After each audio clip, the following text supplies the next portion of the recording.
conhecereis a verdade, e a verdade vos libertará. Irmãos e irmãs, lembramos que quando Cristo foi apresentado a Pilatos, o momento em que procuravam os homens colocar culpa em Cristo para que ele pudesse ser condenado à morte, dizendo, entre tantas acusações, que ele era um agitador e que se intitulava ou auto-intitulava Rei dos Judeus. Cristo sendo posto diante de Pilatos, e Pilatos lhe faz a seguinte pergunta: és mesmo rei?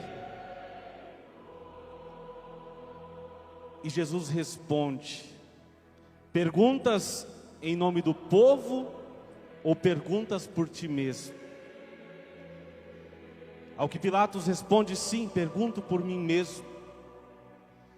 E Jesus completa dizendo: o meu reino não é deste mundo. Eu vim para dar testemunho da verdade, verdade do reino dos céus. Porquanto Pilatos novamente questiona Jesus, dizendo: e o que é a verdade? E então, da parte de Cristo, ouve-se um profundo silêncio. Os próximos passos deste diálogo entre Pilatos e Jesus, todos nós sabemos que vem então a oferta para a soltura de Jesus ou de Barrabás, e recai a escolha naqueles dias onde o povo pede que soltem então a um criminoso e que condenem a Jesus. Naquele dia, mais uma vez, como tantas outras vezes, a humanidade recusava a verdade que estava diante dos seus olhos. Não em escritos, não em tradições, em literatura, mas a própria verdade encarnada em Cristo e diante dos olhos daqueles homens. E optaram para que soltassem um criminoso e condenassem a Jesus. Na verdade, Jesus foi condenado por todos os nossos pecados e todas as nossas transgressões. E como havia uma profecia muito antiga, como cordeiro, imaculado, sem pecado nenhum, ele foi levado ao matadouro, e sob as suas pisaduras, sobre a sua dor e o seu martírio, nós recebemos a cura. Irmãos, não era a primeira vez que a humanidade deixava de receber os ensinamentos de Deus e recusavam aquilo que estava trazendo diretamente dos céus. Infelizmente, o ser humano, ele sempre teve pouca memória, curta memória. Em Êxodo 32, quando o santo profeta Moisés, após ter aberto o mar, depois de tantas provações, depois de tantos sinais que Moisés, em nome do Senhor, tinha dado aos hebreus, quando Moisés sobe ao Sinai para receber as tábuas da lei e começa a demorar um pouco para descer de lá, o seu irmão Arão começa a juntar algumas joias daquele povo, principalmente ouro, e constrói um bezerro, pensando que Moisés já havia morrido e não mais voltaria. Pessoas que tinham visto verdadeiros sinais jamais vistos até então, e com uma memória tão curta, com um coração tão duro, então haviam construído um Deus ídolo, um bezerro de ouro para adorarem em lugar do Deus vivo que Moisés havia apresentado a eles. Em resumo, Moisés desce, encontra o povo naquela situação difícil de idolatria e rompe as tábuas da lei e as quebra em sinal de profundo desgosto com a dureza e a contrariedade dos corações daquelas pessoas de sua época. Isto sempre se repetiu, irmãos, porque sempre o homem, a todo tempo, ele espera conhecer a natureza de Deus e premeditar aquilo que Deus vai fazer. Ou seja, o homem espera que Deus haja segundo o seu entendimento. Ah não, assim Deus não age. Deus deve agir assim, desta maneira. É por isso que Deus enviou Jesus do ventre de uma santa mulher e fez suscitar de uma aldeia tão simples o príncipe dos príncipes e o rei dos reis. E é por isso e desta mesma maneira que Jesus foi crucificado, porque o homem não suportou a maneira em que a verdade lhe era apresentada. Através de um nazareno que calçava sandálias e comia e se vestia como eles. E a salvação, durante 33 anos esteve com aquele povo, mais especificamente durante os 3 anos em que Cristo exerceu seu ministério, e os homens não puderam aceitá-lo, porque achavam que Deus não estava agindo daquela maneira através daquele judeu. Então vejam, irmãos, que a todo tempo, o homem que não se entrega de coração e deixa que Deus faça as obras conforme ele tem vontade de executá-las, perde a chance de receber o melhor do reino dos céus.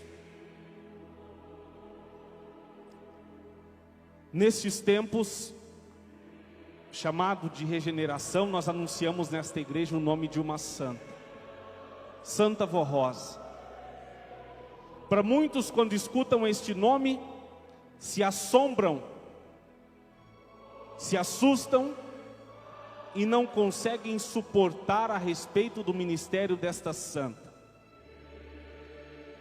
se apoiando numa palavra onde Cristo diz: eu sou o caminho, a verdade e a vida, e ninguém vai ao Pai se não for por mim. Irmãos, tudo aquilo que Jesus promete e faz, e nomeia santos homens ou santas mulheres para assim desempenhá-lo, essas pessoas não estão desvirtuando a obra de Jesus. Se fosse assim, Jesus não teria escolhido 12 homens para representá-lo no ministério de apostolado, recebendo o mesmo poder que ele tinha para curar, para expulsar espíritos imundos, para fazer verdadeiros milagres. Nós não podemos contestar a autoridade de Deus e Jesus e a maneira com que eles tomam as suas providências para executar os seus planos nesta terra. Jesus, ele promete a pessoa do Espírito Consolador. E quem registra isto é São João, em seu Evangelho, dos capítulos 14, 15 até o 16. Em várias partes desse discurso, onde Cristo começa a prometer o Consolador, iniciando pelo capítulo 14 de São João, ele diz, nos versos 16: eu rogarei ao Pai e Ele vos dará o outro Consolador. Isto horas antes de Jesus se entregar ao sacrifício. Ele diz: o Espírito da verdade, que o mundo não vê, nem o conhece, porque ainda não pode recebê-lo. Irmãos, pegando eu as Escrituras, justamente para meditar, para fazer esta reunião, peguei as Escrituras e comecei a ler 14, 15 e 16 de São João. Uma Bíblia que tem por tradução João Ferreira de Almeida, quem traduziu a Bíblia em português no Brasil. Exatamente no capítulo 16 de São João, tem o título deste capítulo: A missão do Consolador. Essas palavras não foram escritas pelos apostólicos, uma tradução muito antiga, e tem ali a missão do Consolador. E Jesus dizendo: convém que eu vá, porque se eu não for, eu não poderei enviar o Espírito Consolador. Porém, se eu for, eu rogarei ao Pai, e Ele vos dará o outro Consolador.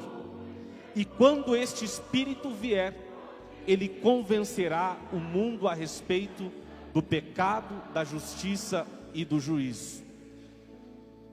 O Espírito da verdade há de convencer o mundo a respeito do pecado, da justiça e do juízo, porque não falará por si mesmo, e sim dirá tudo aquilo que tiver ouvido de mim.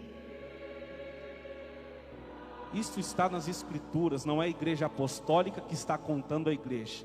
É Cristo falando ao seu tempo, aos seus apóstolos: este Espírito há de me glorificar, porque ele há de receber o que é meu, e vô-lo há de anunciar.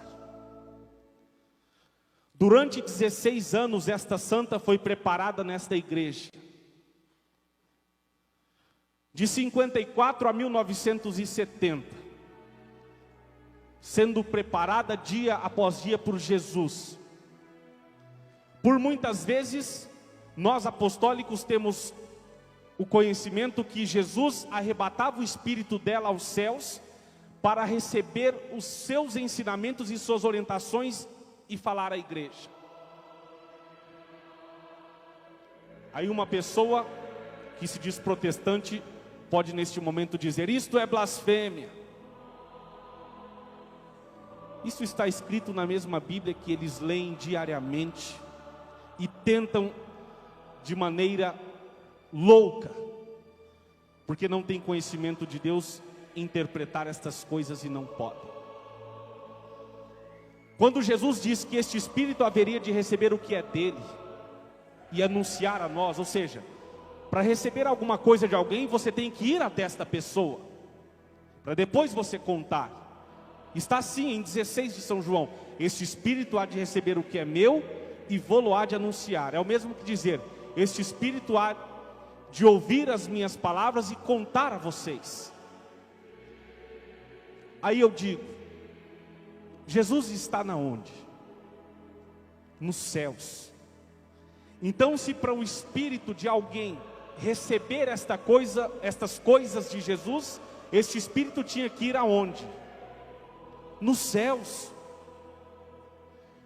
Como o amado apóstolo São João, estando preso em Pátimos, fora diversas vezes arrebatado em espírito e escreveu todinho o livro de Apocalipse. Todas as visões maravilhosas a respeito do passado, do presente e do futuro, o livro dos mistérios, foi escrito por São João quando ele foi por diversas vezes arrebatado em espírito aos céus, para receber estas coisas inefáveis. Então esta santa, ela não podia se debruçar sobre as Escrituras, porque se ela estivesse debruçando sobre as Escrituras, ela estava debruçando sobre aquilo que o homem escreveu, e não teria sentido o que Jesus disse que receberia dele, para nos anunciar. E nós sabemos que com os santos apóstolos não foi diferente. Alguns tinham uma certa cultura, como São Lucas, que era médico, como São Mateus, que era da coletoria de impostos, era um funcionário público, como São Paulo, que fora convertido bem depois, que era estudioso do Pentateuco, que era das leis de Moisés, dos 5 livros de Moisés, do Antigo Testamento. Mas alguns desses homens eram muito rudes, de pouco conhecimento e até sem cultura, como ontem eu citei no milagre que São Pedro e São João executam nas portas do templo chamado Formosa, quando curaram um homem que era coxo de nascença. E depois, quando foram interrogados pelos mesmos que condenaram Jesus e se apresentaram com profunda sabedoria, o que aqueles homens dizem? Está em capítulo 4 de Atos dos Apóstolos.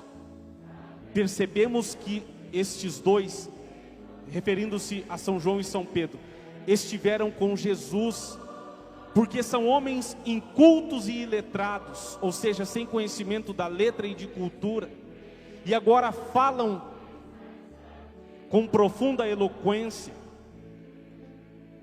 porque quando Jesus, ele chama alguém para participar da sua obra, é Ele quem vai capacitar, Ele não manda ler, é Ele próprio que vai dotar este espírito deste santo ou desta santa, para dar testemunho de sua verdade.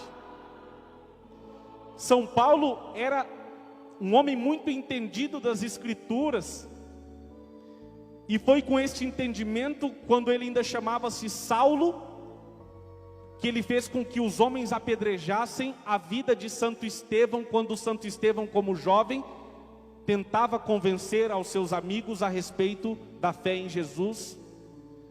E depois de convertido, não mais Saulo e sim São Paulo, ele mesmo diz: a letra mata, e literalmente mata, quando ele dizia isso, porque ele era responsável por conduzir os cristãos para serem jogados às feras, aos leões, e serem estraçalhados.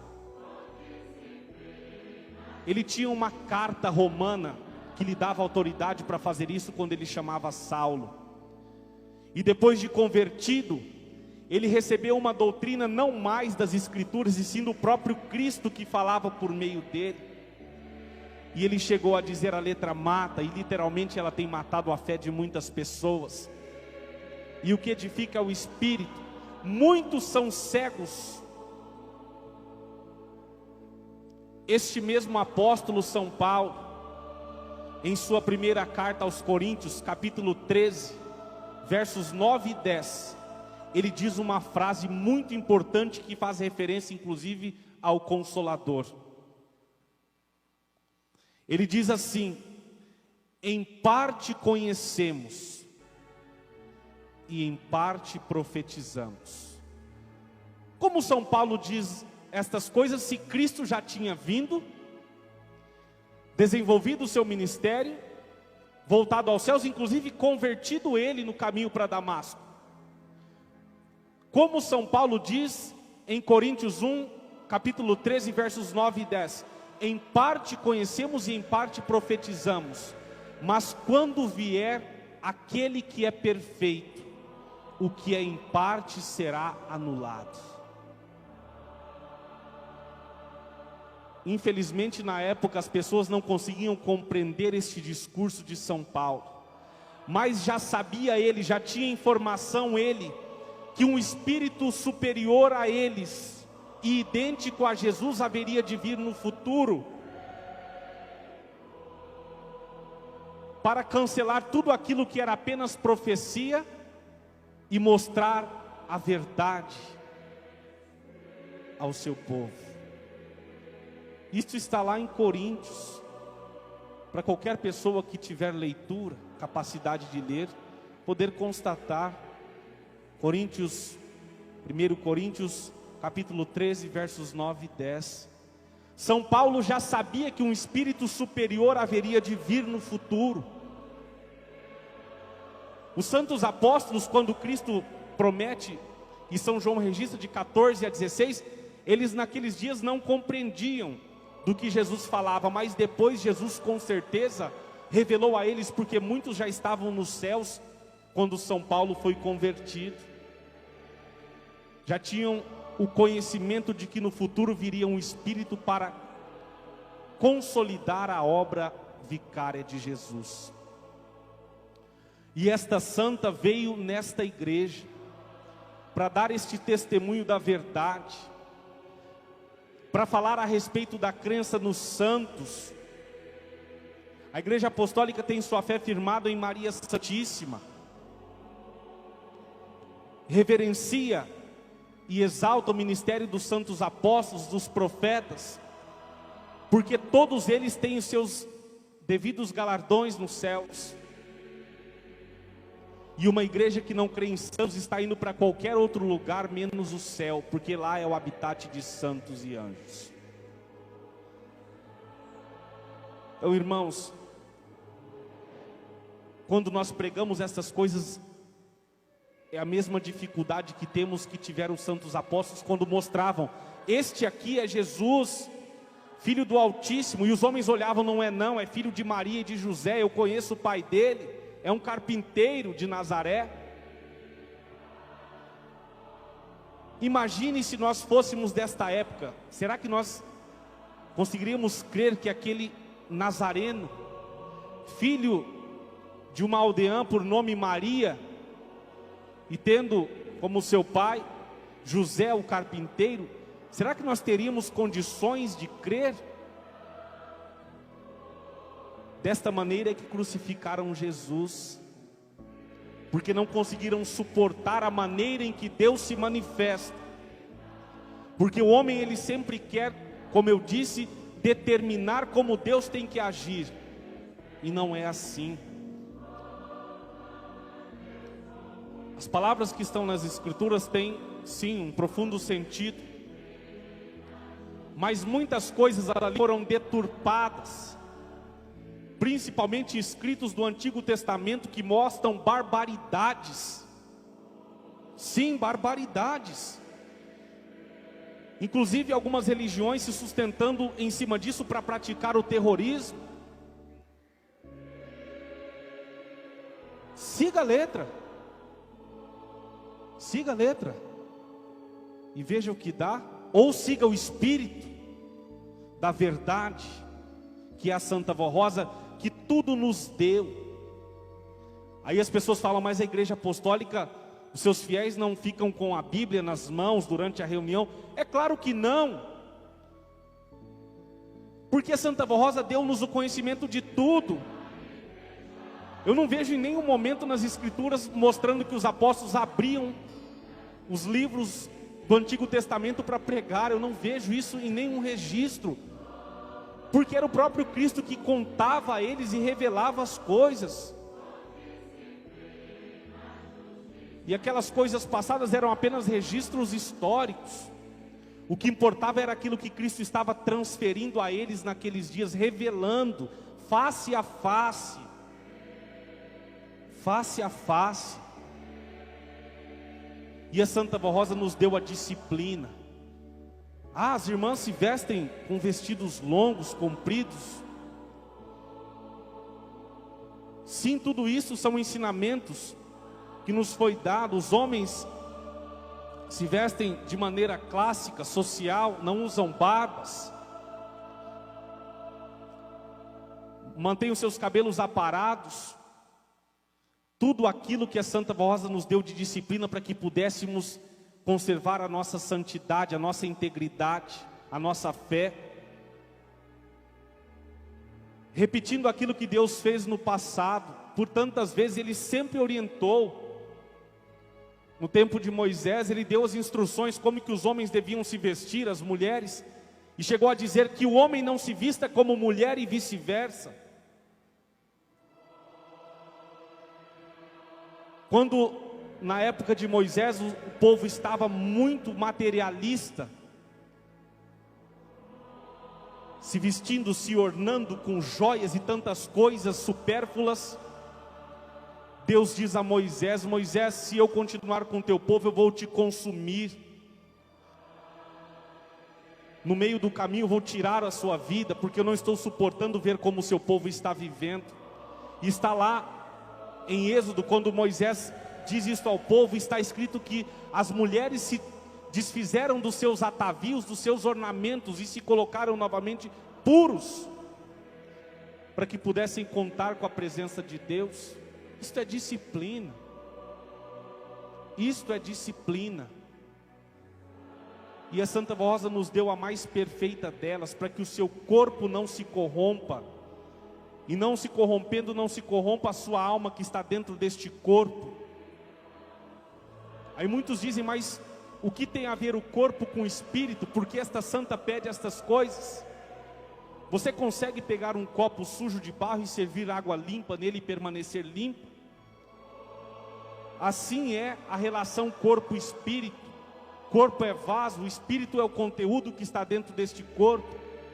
Se o meu corpo é dado à imundícia, o meu espírito fica imundo. Irmãos, isto é a verdade. A verdade que Pilatos perguntou a Jesus e não teve respostas. Porque precisava cumprir as profecias e Jesus se calou naquele instante. Talvez se ele tivesse falado, teria convertido Pilatos instantaneamente, mas não o fez. Para que pudesse, através do seu sacrifício, nos dar a vida. E nestes tempos a Santa Vó Rosa está à frente desta igreja e não sabemos por quanto tempo esta igreja ficará na terra. Mas enquanto estiver aqui, terão a oportunidade de tomarem parte de todo o conhecimento que esta santa nos deu, a respeito dos céus, a respeito do corpo, do espírito, da família, da criação dos filhos, dos desígnios de Deus, dos galardões, dos graus de santidade, que a criatura vai alcançando conforme vai obedecendo. Todas estas coisas nos foram reveladas. E a Igreja Apostólica, conservando estas coisas, se torna cada vez mais santa, até chegar à sua última e grande vitória. Santa Vó Rosa, a grande bênção. A Santa Vó Rosa é a grande bênção prometida por Jesus para o seu povo e para a obra que ele realizaria em sua segunda vinda, através de um santo que receberia a função de Espírito Consolador, num período da história da humanidade que o nosso Senhor denominou de tempo da regeneração. Assim seria porque neste período ele, Jesus, manifestaria o seu grande poder de salvar, libertar, curar e realizar grandes sinais nos céus e na terra, e o faria com o santo que ele prepararia para formar com ele, Divino Mestre, uma perfeita unidade de espírito e poder. Jesus e o Consolador prometido exerceriam o poder de Deus e do seu Divino Espírito. Eles seriam também as duas testemunhas, conforme descrita pelo apóstolo amado São João, no livro de Apocalipse. A Santa Vó Rosa foi fiel em tudo a Jesus, a Deus Pai, e por isso, como Espírito Consolador, recebeu a glória de interceder pela sua igreja diante de todo o poder celestial. Com a colaboração de santos e anjos, ela intercede diante do Pai e do Filho em favor dos remidos que amam a justiça e o bem, e daqueles que na terra mereçam a sua graça. A Santa Vó Rosa é o poder divino que convence a respeito da verdade, da justiça e do juízo, conforme testemunhou São João quando o próprio Mestre disse estas palavras em seu Evangelho. Para isso ela inspira a mensagem de nossa igreja, dos nossos pastores, os nossos hinos, para convencer o pecador a fim de que deixe do pecado e passe a viver em santificação.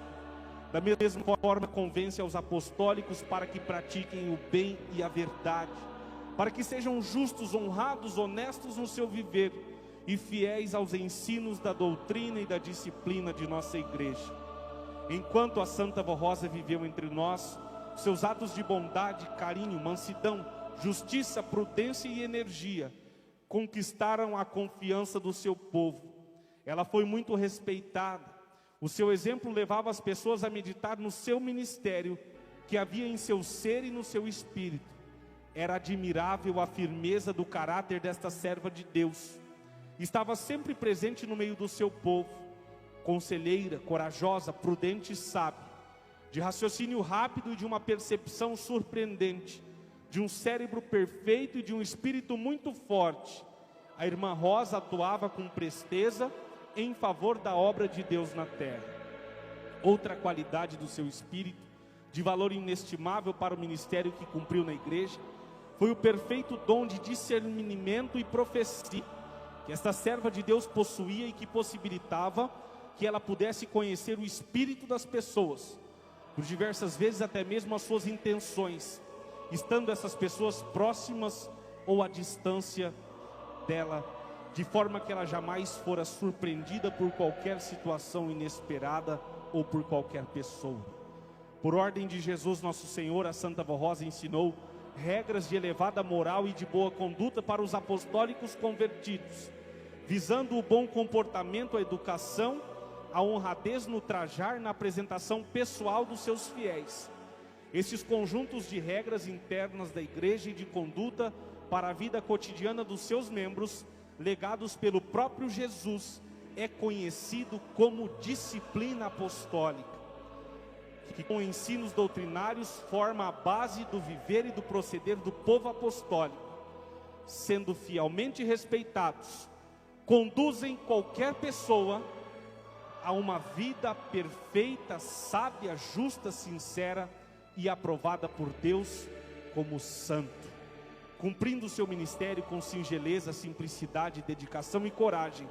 A irmã Rosa, como era conhecida, foi conquistando a fé e a confiança do seu povo, que, compreendendo o valor do ministério dela, especialmente do seu dom de revelação, passou a chamá-la na época de Vó Rosa. Esse fato aconteceu de maneira espontânea, muito respeitosa, numa demonstração de carinho e afeição para com a pessoa desta serva de Deus. No entanto, assim foi por inspiração divina, para que no futuro, quando ela recebesse de Deus Pai e de Jesus o galardão de Consolador, seu nome fosse distinguido e divulgado como Santa Vó Rosa. Ao mundo, ela seria anunciada como uma santa nova e poderosa, formada no tempo presente por Jesus, com o objetivo de amparar e conduzir os filhos de Deus no caminho do bem e da verdade, de maneira que seria evitada qualquer confusão a respeito do seu nome de Rosa. Ela então, do seu nome, o seu significado de avó, simplificado carinhosamente para avó, que representa mãe por duas vezes nas famílias e lares. Hoje temos a Santa Vó Rosa entre nós, com todo o poder e glória de Santa Vencedora e Espírito Consolador.